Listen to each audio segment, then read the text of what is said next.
Welcome, everyone. I am here with Chuan Vu Lieberman, who was one of the principal characters in the documentary we just saw, Shining Light. What an extraordinary story that is. An, I would like to welcome you. Thank you for making the time to meet with us today. Thank you for having me.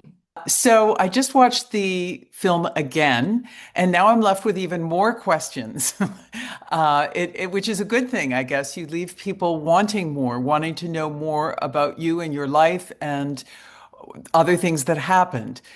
Is this a common occurrence when people see the film? Absolutely. And that's probably why I wrote the book as well. So I'm hoping to get it published soon. Uh, so tell me about the book. It's obviously a memoir. You obviously had to go to some deep emotional places to do this. Was it cathartic for you? What motivated you, and how long did it take you? It was very therapeutic, actually. And it took me probably 10 years, not Wow. because it took that long to write. It's more, I didn't know what the ending was going to be. And so now I have the ending as, with the documentary. And there are parts that where I wrote out my life, and then I actually decided to remove 15,000 words Oh, because I don't need to share everything with the right. world, but it was just for me to like just get everything out. And then for the year that my father had abducted my brother and I actually have those pages as blank. So I allow the user to reflect on Oh, thinking what happened to me that year. wow. Well, that must have been a very complicated and tough and scary time for you. Absolutely, especially I was just 8 years old. Mm. So yeah, it was hard to navigate. Are you and your brother close today?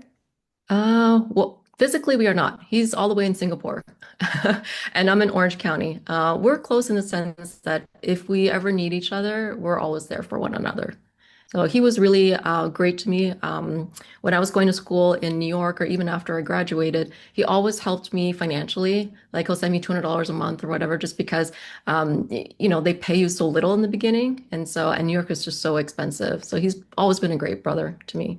Oh, so for me, I always knew the story as my mother's memories, right? But Right. then when I was 35, we went to a world reunion when I got to meet the captain of the Vietnamese ship. So I got to know a Okay. little bit more of the story. And that really like fired up everything. And also back then growing up, there wasn't the internet. So there wasn't Right. anything like that. So it was really difficult. So I try to go on different forums and blogs and try to find different people, like David Weeks, who signed my birth certificate in the refugee camps. I tried to find him, and I later found his daughter, or rather, she found me on Facebook. So she's like, I think you're looking for my dad. And it turned out that he had passed away when she was 18. So Oh, I actually had all these photos of her dad in the refugee camps, all these letters that the survivors actually wrote to him and thanked him. And she did not have any idea about that part of his life. So that's another facet of the story, right? So it's really interesting.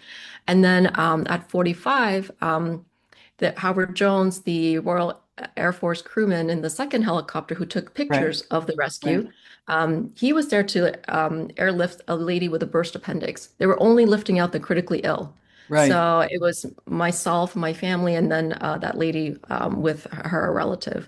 So I those are photos I've never seen before. So describe how you felt when you saw those photographs, when you saw you yourself as a newborn on this sinking cargo ship, surrounded by people in 40 degrees Celsius heat. I mean, what went through your mind?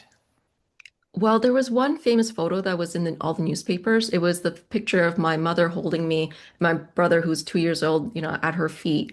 And he's wearing this white crochet bib that our grandmother had knitted for him.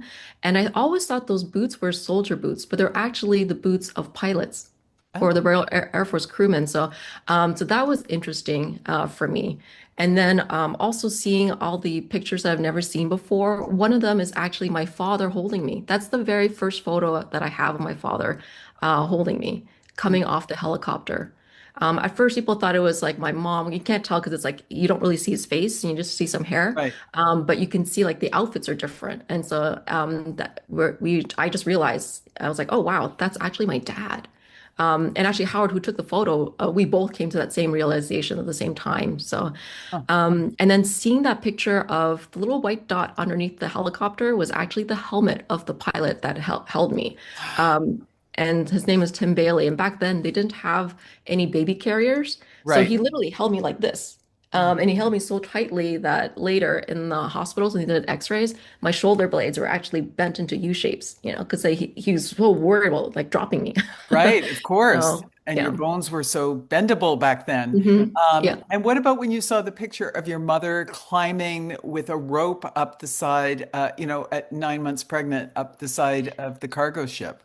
You know what's funny when I asked her about it? It's like, I can't imagine you did that. And she said, like, when she was younger, she was actually very strong in climbing ropes. Huh.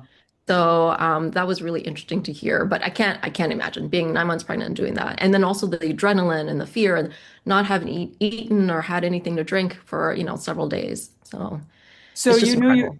you knew your mother's sort of memories, and then you Hmm. started to piece together the journey, the puzzle pieces, as it were, of your mother's life and your new life.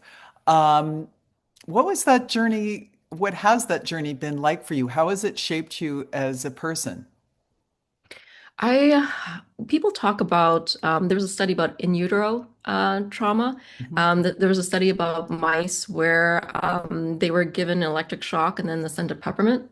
So electric shock, scent of peppermint, and when the babies were born, they didn't give them the electric shock, but the scent of peppermint actually increased their anxiety levels.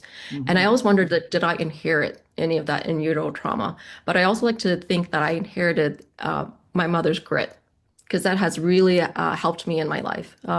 When I went to school for fashion in New York, my mother said, "Do you want to go to a local school and then you have enough to start your own business, or try Parsons School of Design?" And back then, the Canadian dollar was like 40% less, and Mhm. you don't have enough to finish.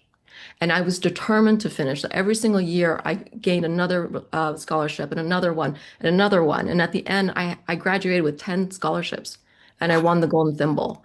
And it was with sheer grit. So I spacing out $5 meals into 3 meals. And I have to say, don't do it with shrimp fried rice because I ended up in the hospital on the third day. So you don't want to microwave shrimp 3 times. So I learned that the hard way.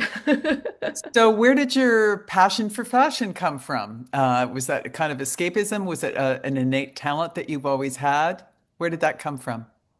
What's really funny is my grandmother was a fashion designer, but I didn't know that when she was alive.